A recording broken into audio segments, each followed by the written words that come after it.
sur le plateau Espérance TV pour animer l'émission Anticausé. Cette émission est nous présenter Parole bon Dieu, partager ensemble. Et mon crois c'est important pour nous qui vivons dans les derniers jours pour nous faire bonne provision des paroles bon Dieu et puis demander le Saint-Esprit d'aider nous à mettre en pratique pour nous plus meilleurs chrétiens, plus meilleurs citoyens, plus meilleurs maris, plus meilleurs madames, en un mot, plus meilleurs monde à sous la terre. En tout cas, c'est un privilège pour nous, Gracien et puis moi, animer l'émission là. Je veux saluer les techniciens qui sont là et puis nous, Daniel, Médéric, et tout là qui a fait un travail d'ensemble, hein, et c'est toute une équipe, et c'est bon Dieu qui bat différents dons, eh bien, mais c'est un seul corps pour nous avancer ensemble. Je veux saluer les 3 départements, eh bien, Guadeloupe, Guyane, Martinique, et puis les pays éloignés, et si c'est mon nom, qui a des commentaires sur Anticausé, et pour encourager nous, prier bah nous, et nous avec Dominique, Sainte-Lucie, Haïti, il y a aussi maman à Cuba, il y a maman à Orlando et il y a maman aussi d'autres côtés encore. Et puis nous avons dit merci en pile. Gracien, bienvenue. Est-ce que vous êtes en forme? Ça fait un moment l'année a commencé, mais est-ce que vous êtes en forme toujours? Moi, toujours en forme, et puis la grâce, bon Dieu, c'est un plaisir pour moi servir bon Dieu, et moi, cadeau bienvenue aussi.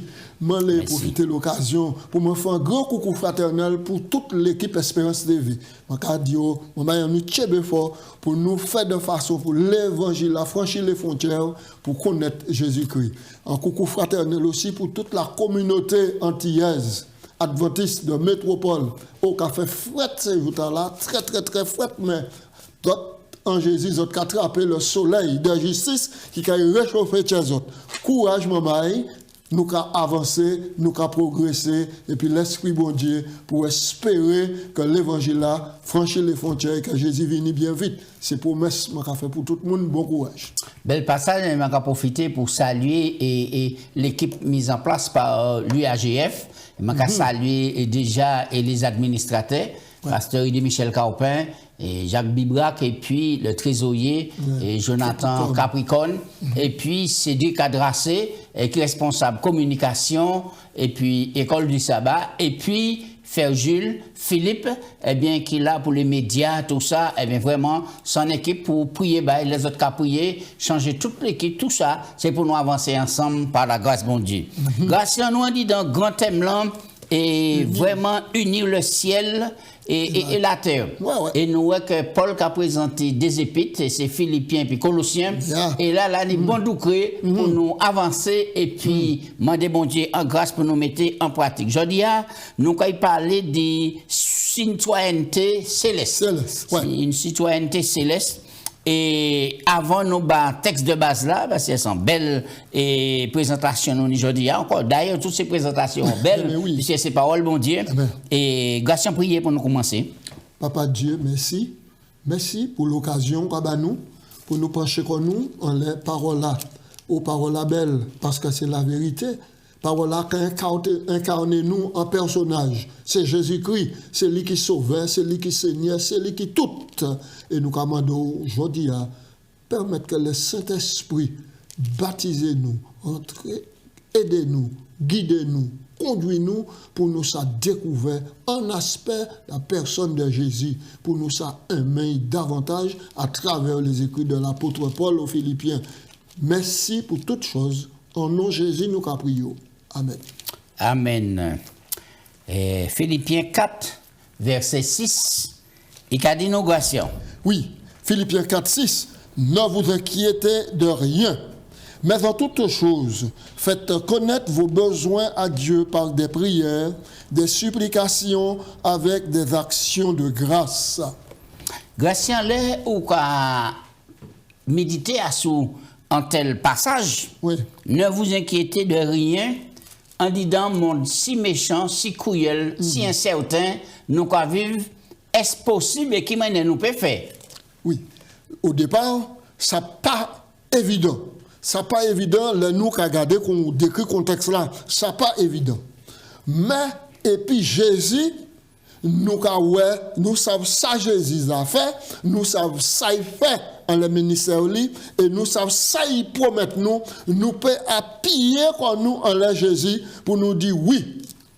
Moi peux dans mon talent, moi peux prier bon Dieu, moi peux demander ça moi besoin parce que il dit moi j'appuie tout par celui qui me fortifie, c'est-à-dire Jésus-Christ. Oui. Donc moi peux appuyer en l'œil pour me demander. Oui, et nous savons que nous vivons dans un monde et nous en le besoin, et ça important, différent, et il dit nous faire connaître ça à Dieu par des prières et des supplications, et puis action de grâce. Oui. Alors, grâce en l'air, nous avons lu Philippiens 3, versets 17 à 19, qui manière les bons et puis les mauvais modèles présentés à ce passage-là, et qui sont éléments clés pour nous et pour ça distinguer. Oui. Alors, dans le monde là, nous vivons là, il y a des modèles à suivre. Jésus, c'est le modèle par excellence. Mais Jésus, le Saint-Esprit, il a plein de monde, il baptise du Saint-Esprit pour être les imitateurs. Et c'est Paul qui a dit nous, à partir du verset 17, soyez tous mes imitateurs, frères, et portez les regards sur ceux qui marchent selon le modèle que vous avez en nous. C'est le verset 17 qui dit ça. Au verset 18, il a dit, car il en a plusieurs qui marchent en ennemis de la croix du Christ. Je vous en ai souvent parlé et j'en parle maintenant en pleurant. Leur fin sera la perdition. Ils ont donc pour Dieu leur ventre, ils mettent leur gloire dans ce qui fait leur honte, ils ne pensent qu'aux choses de la terre. Oui, on nous reste là. Là, où qu'on regarde et passage là, et Paul a dit, soyez tous mes imitateurs. Oui. Est-ce que nous pouvons dire que vraiment, est-ce que c'est pas un danger, Gratien, de faire telle déclaration? Vraiment. Là, nous avons observé Jésus et puis ses disciples. Jésus dit, vous êtes mes amis si vous faites ce que je vous commande. Ça veut dire que si vous avez fait, ça moi prescrit autres là. Si vous avez fait comme moi fait, moi qui est le modèle, maintenant à partir du moment, vous êtes c'est amis moi. Et si vous êtes amis moi, vous avez fait ça, moi dit, vous n'avez pas ni pièce que a dit en l'autre. Suivez-moi comment on suit Jésus. Et nous voyons ça. Là, Jésus a appelé les premiers disciples. Là, ils sont venus à Jésus, ils sont allés aux jeunes d'autres, et puis ils disent, venez, suivez-moi, je vais montrer aux autres. Mon nom m'a rencontré qui raconte moi la vie, moi, ou bien mon nom qui modèle là, le Messie, le Christ. Et démarche là toujours dans les évangiles. Parce que nous appelons à être des modèles. Oui. Et là, nous avons regardé concernant Paul, puisque c'est dit, nous avons parlé, nous savons que c'est même Paul là qui dit comme ça, et si un monde en Christ, c'est une nouvelle création. C'est même Paul là qui dit comme ça. J'ai été crucifié. Oui. Si je vis, ce n'est plus moi qui vis, mais c'est le Christ en moi. Ça veut dire que l'autre qui a regardé Paul, qui a fonctionné, en parole, en action et tout ça, c'est l'image-là qui était véhiculée, c'est l'image de Christ. Oui, absolument. Ça ne veut pas dire que Paul n'a pas une faiblesse. Ça ne veut pas dire que Paul n'a pas commettre l'erreur aussi. Mais dans l'ensemble, globalement, lorsqu'on regarde que Paul est Jésus, Paul est un vrai disciple de Jésus, et en ce sens, nous n'y à imiter qu'on imite Jésus. Oui. Alors, nous croyons que Paul est vraiment sans nombre de bien, puisque après Paul a dit comme ça, il a soucié quand les ennemis de la croix. Et il y a meilleur tellement gracieux. Oui, c'est ça. Qui a pleuré, qui mène ou qui est passage là.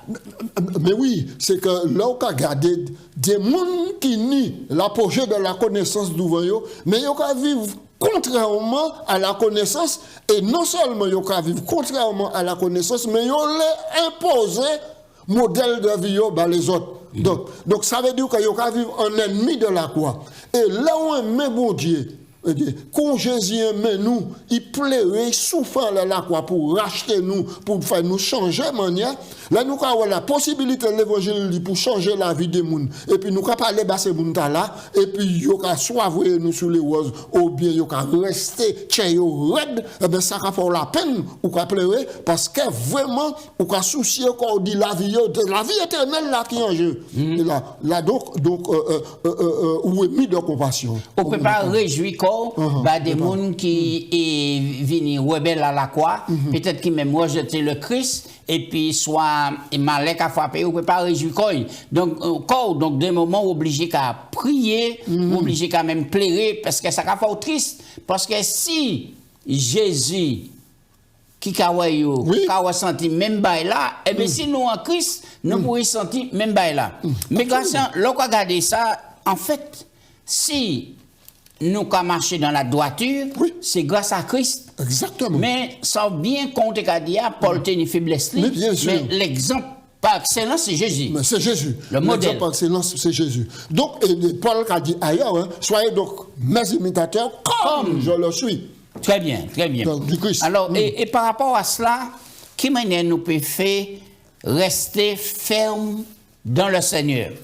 Alors, Philippiens 3, 20, 21, et ici, il y a qui manière Paul qui a décrit la citoyenneté chrétienne. Mais oui, alors, pourquoi il y a un paradoxe ici? Contrairement à moun qui n'y pour voter et puis c'est la terre, enrichissement, toute bagaille. Paul a dit nous, non, mais notre cité, au verset 20, il a dit, mais notre cité est dans les cieux, d'où nous attendons aussi comme sauveur le Seigneur Jésus-Christ, qui transformera le corps de notre humiliation en le rendant semblable au corps de sa gloire par le pouvoir qu'il a de s'assujettir toutes choses.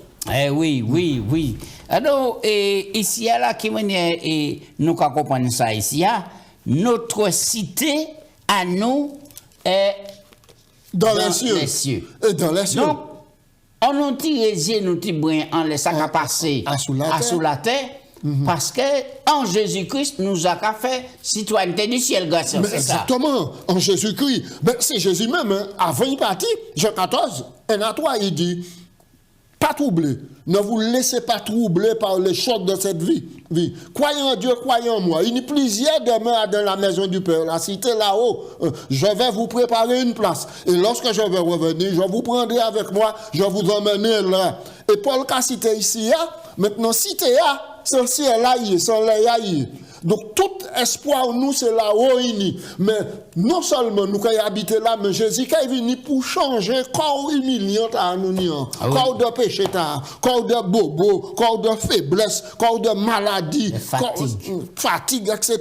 Il a changé ça, il a transformé nous pour nous faire vivre à dans cité là. Moi on a une plus belle espérance qui ça à sous la terre. Oui, mais l'on regarde des graciens, plaisir qui n'est à sous la terre. Belle tentation qui n'est, belle opportunité qui nous fait, qui manière nous peut faire pour demeurer, rester ferme dans le Seigneur. Demeurer, c'est justement avec l'enseignement, et puis l'enseignement Jésus-Christ, pour nous étudier parole là, et puis rester attachés à Jésus, nous accepter comme sauveur là. Parce que ça vrai, il y a bel plaisir le latin. Ça vrai, il y a de belles bagailles le latin, mais c'est pour longtemps. Parce que toutes ces bagailles là éphémères. C'est ça, parce que moi, pas capable rien. Nous finissons sortir dans des grandes périodes de festivités. Noël et Saint-Sylvestre, jour de l'an. Et nous les carnavals qui a annoncé quoi qui a annoncé quoi. Et c'est là où ouais que vraiment l'année de quoi a troublé certains qui pas affermi, ingration, ébranlé, alors que Paul a dit, bon, c'est là, il a changé plutôt à boudin, à votre donc à la terre. Mais les citoyennetés chrétiennes, c'est au ciel. Et chef, c'est Jésus-Christ lui-même, Gratien. Absolument. Et alors, donc, dans ce cadre-là, nous avons un choix. Nous avons des choix pour nous faire.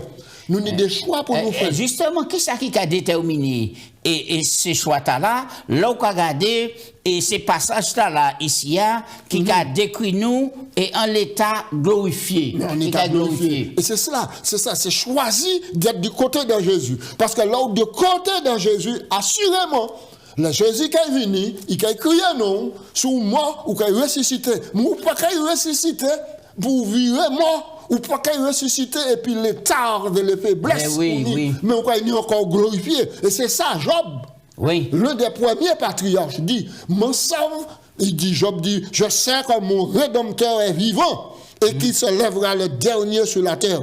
En d'autres termes, à deux passages là, Paul a déjà présenté la résurrection et la glorification du corps. Job m'a dit, pardon. Oui. Job. Et ça important, parce que Job, ça va dire dans toute épreuve, même s'il est mort, il y a un bagage qui est important. Quota là qui détruit là, il est glorifié. Et c'est là que l'immortalité qui est revêtue, mortalité. Et ça, important. Alors, Gatien, et nous sommes dans Luc 24, verset 39. Et Jésus, les ressuscité, il dit ce moment-là, regardez-moi. C'est pas un esprit qui l'a touché, mais oui, mais c'est glorifié, et c'est le seul. Hein? Le seul, c'est pour ça que la Bible a fait une référence à Jésus, le premier d'entre les morts. Parce que c'est le premier là qui est glorifié, qui est ressuscité. Alors, on nous regarde 1 Corinthiens 15, verset 42-44. Il a dit, ainsi est-il de la résurrection, le corps corruptible. Oui, le corps corruptible, le corps semé corruptible ressuscite incorruptible. Il est semé méprisable, il ressuscite glorieux. Il est semé infirme, il ressuscite plein de force. Il est semé corps animal, il ressuscite corps spirituel. Et oui, et c'est pourquoi dans 1 Corinthiens 15 et 50-54, il a dit la chair et le sang ne peuvent hériter le royaume des cieux. Et puis Colossiens 3-4, quand Christ votre victoire paraîtra. Ah, moi, mes passages là. Mais c'est ça. Et quand Christ, mais quand commencé, il a dit, sinon, vous êtes ressuscité avec Christ. Cherchez les choses qui sont en haut, où Christ est assis à la droite de Dieu. Notre cité à nous est dans les cieux, d'où nous attendons. Alors, Gatien, qui motivation ça d'abord du fait que Jésus ressuscité et puis il terrassé dernier ennemi. Mais c'est ça. C'est pour ça, l'épître aux Philippiens, c'est l'épître de la réjouissance. L'épître de la réjouissance. Donc, là, Jésus ressuscité, glorieux, Jésus terrassé la mort et le séjour des morts. Ça veut dire que tout le monde qui a croit en Jésus, qui est passé par la mort, il n'a pas qu'à ressusciter pour y vivre, bon, qu'à répéter encore en seconde fois, mais il a qu'à ressusciter avec un corps glorieux. Et c'est parce que Jésus ressuscité, puis encore glorieux, glorifié, que il n'y a ni nécessité à la division. C'est ça qui l'espérance du chrétien. Absolument. Et ça bien. Alors, Gatien, on réjouit nous toujours dans le Seigneur. Oui. Et ça veut dire, quoi qu'il arrive, il faut que nous rient, il faut que nous applaudissions, il faut que nous restions joyeux, etc. Puisqu'il dit, réjouissez-vous toujours dans le Seigneur. Et qui manière, ou quoi arriver à comprendre l'expérience, dit la paix de Dieu en dit dans nous. Réjouissez-vous dans le Seigneur et la paix de Dieu qui surpasse toutes choses gardera vos cœurs, vos pensées en Jésus-Christ. Cela veut dire que même si l'épreuve est là, même s'il y a en épreuve, même si l'anxiété l'environne moins, mais parce que mon l'espérance là, parce que m'a accepté Jésus, parce que le Saint-Esprit, et puis moi, qui a animé moi, qui a conduit moi, qui a corrigé moi, maintenant, moi, qui a supporté les mauvais traitements, moi, qui a supporté les difficultés avec Jésus, parce que mon en espérance bénie.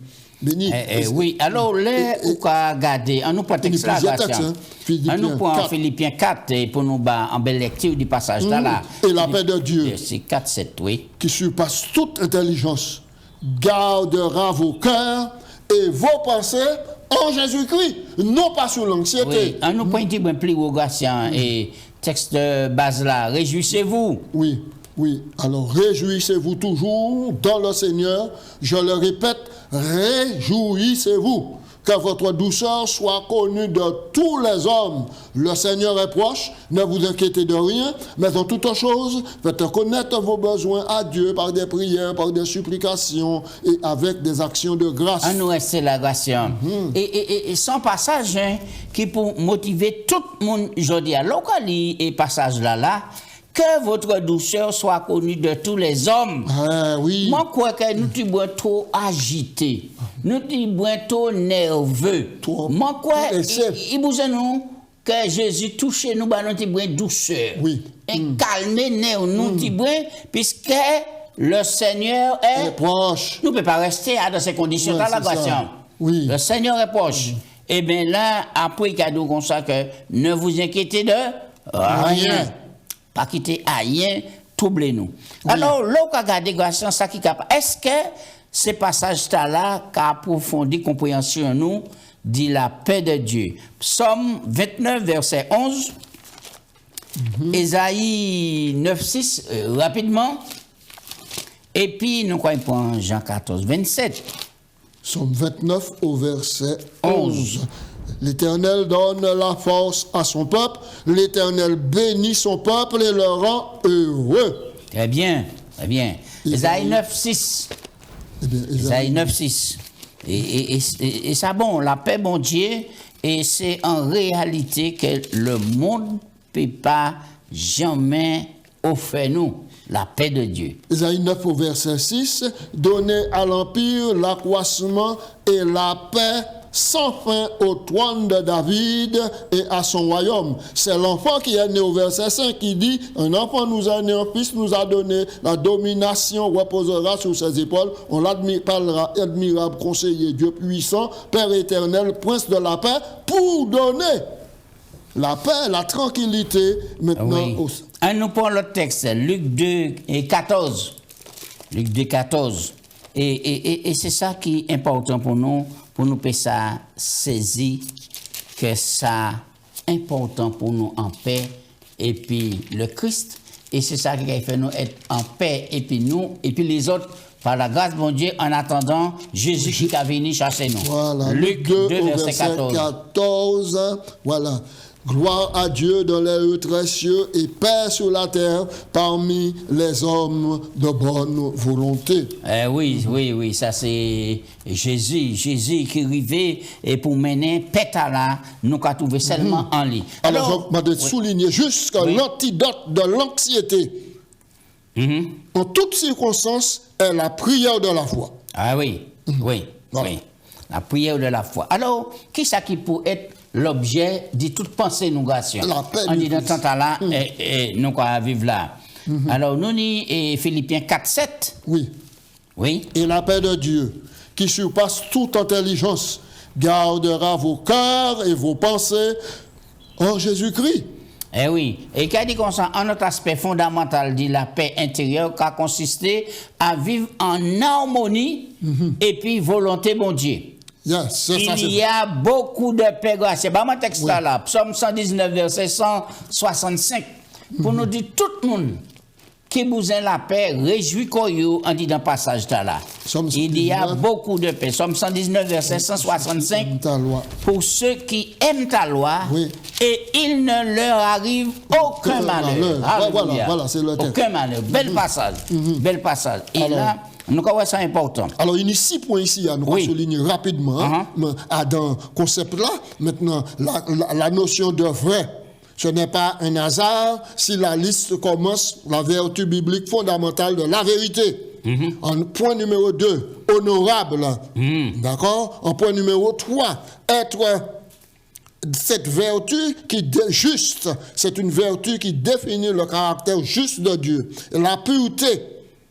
D'accord? Et la pensée et l'action émanant de la justice imputée de Dieu. Être aimable. Ce sont des conseils que Paul nous a donnés dans Philippiens 4, versets 7, 8 et 9. Être aimable.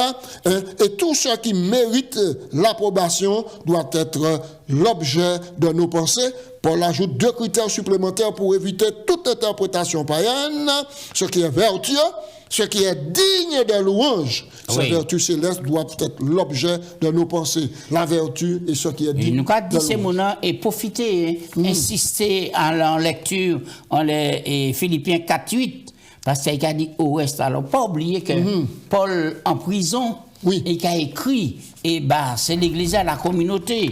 Et qui a dit comme ça, au reste, frère, que tout ce qui est vrai, notez ça, tout ce qui est vrai, tout ce qui est honorable, tout ce qui est juste, nous ne pas parler des chrétiens là, Gratien, tout ce qui est pur, tout ce qui est aimable, tout ce qui mérite l'approbation de Dieu, ce qui est vertueux et digne de louange soit l'objet de vos pensées. Gratien, pour penser nous, véhiculer tout ça, quand nous vivons ça, qui ça nous n'est pour nous faire pour maintenir nous dans telle pureté, en telle justice et vertu, etc. Qui ça nous n'est pour nous faire, c'est accepter Jésus-Christ, le don de Dieu, et puis mettez en pratique. Nous accepter, souvent nous pressons pour nous accepter, mais nous l'en à mettre en pratique. Alors ce qui fait qu'il y a contradiction entre ça nous a dit et puis ça nous a fait. Mais donc, moi, je crois que Jésus-Christ et puis le Saint-Esprit ont suffisamment de pouvoir pour transformer nous. Et oui, lorsque regarde Paul dit réjouissez-vous et puis là, il est en prison là. Ou quand ouais qu'en réalité, ça qui a motivé Paul, parce qu'ils savent si en prison là, c'est pas parce qu'il volait, c'est pas parce qu'il tuait, c'est pas parce qu'il violait, mais c'est parce qu'il parlait de l'évangile, il exaltait le Christ. Eh bien, par rapport à ça, il a trouvé quand il est en prison, et pour lui, c'est en l'honneur, il est prisonnier à cause de Christ. C'est en l'honneur pour lui. Et par rapport à cet honneur-là, il a vu qu'il y a un travail, il peut continuer à faire. On nous parle des clés du contentement. Alors, dans Philippiens 4, 10, 13, et puis verset 19, quelles sont les clés, Paul a révélé nous ici. Alors, Paul a dit nous au verset 10, j'ai éprouvé une grande joie dans le Seigneur, de ce que vous avez pu enfin renouveler l'expression de vos sentiments pour moi. Vous y pensiez bien, mais l'occasion vous manquait. Ce n'est pas en vue de mes besoins que je dis cela, car j'ai appris à être content dans l'état où je me trouve. Je sais vivre dans l'humiliation et je sais vivre dans l'abondance. En tout et partout, j'ai appris à être rassasié et avoir faim, à être dans l'abondance et à être dans la disette. Je puis tout par celui qui me fortifie. Cependant, vous avez bien fait de prendre part à ma détresse, vous le savez vous-même. Philippiens, au commencement de la prédication de l'Évangile, lorsque je partis de Macédoine, aucune église n'entra en compte avec moi pour ce qu'elle me donnait et recevait. Vous fûtes les seuls à le faire, car vous m'envoyâtes déjà à Thessalonique à plusieurs reprises de quoi pouvoir à mes besoins. Alors, oui. Et puis, et verset 19, là, qu'a dit, et mon Dieu pourvoira à tous vos besoins selon sa richesse avec gloire en Jésus-Christ. Eh oui, là, nous regardons, et lorsque des circonstances extrêmes surviennent, la faim, la maladie, le chagrin, la perte, nous sommes amenés à réfléchir sur l'essentiel et à méditer sur les bénédictions que nous prenions pour acquises. C'est lorsque nous sommes dans l'humiliation, dans la disette, ou réduit à presque rien, que la foi se manifeste pleinement. Pleinement. Et nous ni ces promesses-là, Gratien, qui là pour aider nous, Psaume 23, verset 1. L'Éternel est mon berger, et je ne manquerai de rien. Matthieu 6, 32. Votre Père céleste sait de quoi vous avez besoin avant que vous ne lui demandez. 1 Pierre 5, 7. Déchargez-vous sur lui de tous vos soucis, car lui-même prend soin de vous. Et moment là, est-ce que nous comprenons l'importance de ces promesses-là? Au moment difficile, c'est ça qui peut venir, pour nourrir nous, pour nous rester droits en Christ par rapport à ces paroles-là. Et puis, Philippiens 4.13, Gratien. Oui, alors Philippiens 4.13, j'appuie tout par celui qui me fortifie, et mon Dieu donc pourvoira à tous vos besoins, Philippiens 4, 19, avec grâce en Jésus-Christ. Eh oui, alors là, nous comprenons, puisqu'elle est arrivée, nous finit. Et voici certaines choses que nous devons demander avec confiance et qui sont en harmonie avec la volonté de Dieu. Par exemple, le salut de notre cher ou d'un ami. 2. Le courage de témoigner. 3. Le pardon lorsque nous confessons et abandonnons nos péchés. 5. La force d'obéir au commandement de Dieu. Suivant. L'amour pour ceux qui nous haïssent et nous traitent mal. C'est important, Gratien, c'est important. Et ensuite, la sagesse dans les situations délicates pour prendre de bonnes décisions et la compréhension de la vérité biblique. Ça, ce sont des choses que nous devons demander au Seigneur. C'est ça, nous commandons bon Dieu d'aider-nous pour nous mettre en pratique et puis pour nous ça et présenter tout le monde et force courage dans les moments difficiles. Alors, l'ouvrier sacré. Oui, mes amis, pour l'ouvrier sacré, il y a une consolation merveilleuse dans le fait de savoir que le Christ lui-même, durant son séjour terrestre, se tournait chaque jour vers son Père pour recevoir la grâce nécessaire et de cette communion, il sortait pour fortifier et bénir les autres. Donc, tout ouvrier qui suit l'exemple du Christ sera prêt à recevoir et à utiliser la puissance que Dieu a promise à son Église pour la moisson finale de la terre. Qui bon Dieu bénisse nous, bon courage, bonne persévérance, en nous prier, bon Dieu. Papa Dieu, merci pour l'occasion qu'on a nous de mettre en mémoire promesses et surtout manière pour nous marcher, pour nous rester toujours dans la réjouissance, pour les nous prier, pour nous pas demander seulement, mais pour prier nous agrémenter d'actions de grâce, pour nous remercier pour tout ce qu'on a fait nous. Bénis-nous, fortifiez-nous, et puis aidez-nous pour le Jésus qui a viré, pour toute la paraître. Pour ça dit nous, bon et fidèle serviteur, eh bien, vini, entre en royaume là, missamment préparé bazot, en nom Jésus. Amen. Amen.